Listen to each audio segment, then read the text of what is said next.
साथियों, हमारी सरकार के पास राजनीतिक इच्छा शक्ति की कोई कमी नहीं है और इससे तो आप भी परिचित हैं। हमारे लिए देश और देशवासियों की आकांक्षाएं, उनके एस्पिरेशंस, ये हमारे लिए सर्वोपरि है। मैं इंडस्ट्री को, भारत के प्राइवेट सेक्टर को भी विकसित भारत बनाने का एक सशक्त माध्यम मानता हूं। मैं आप जैसे साथियों को, वेल्थ क्रिएटर्स को भारत की ग्रोथ स्टोरी का प्रमुख ड्राइविंग फोर्स मानता हूं और मैं लाल किले से भी गर्व के साथ इसका जिक्र करने में संकोच नहीं करता हूं। साथियों, पूरी दुनिया की नजर आज भारत पर है, आप सब पर है। आज भारत की नीति, भारत की निष्ठा, भारत का निश्चय, भारत के निर्णय और भारत में हो रहा निवेश पूरे विश्व की प्रगति का आधार बन रहा है।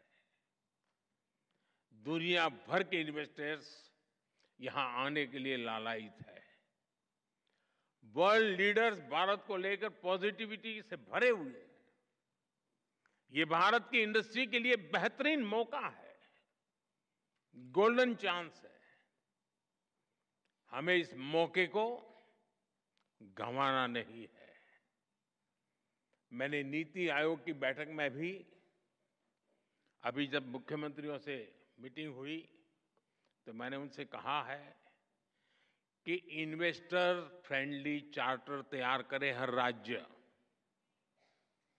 राज्यों के बीच एक हेल्दी कंपटीशन हो इन्वेस्टमेंट को आकर्षित करने के लिए। और मैं नहीं चाहता हूं कि मेरे देश का एक भी राज्य पीछे रह जाए। निवेश के लिए नीतियों में और स्पष्टता लाएं, बेहतर माहौल बनाएं, गुड गवर्नेंस का एहसास हर कदम पर होना चाहिए ताकि निवेशक देश के हर राज्य में जा सके। साथियों, मैं गत 10 वर्ष के अनुभव के आधार पर और विश्व की स्थितियों को बारीकी से जानने के बाद मैं पूरे विश्वास के साथ कहता हूं कि देश जब आजादी की शताब्दी मनाएगा, भारत की आजादी के जब 100 साल होंगे, वो शताब्दी हम विकसित भारत के रूप में मनाएंगे।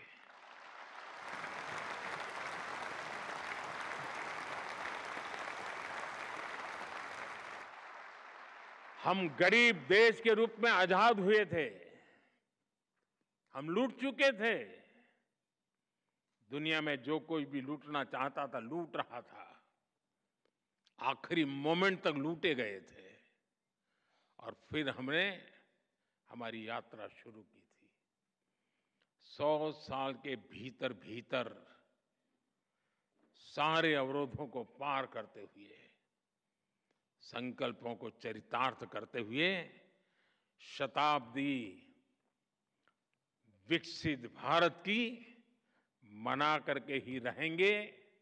हम रहे न रहे, हमारी पीढ़ियां आने वाली विकसित भारत को गर्व से जिए, ये सपने लेकर चलना है।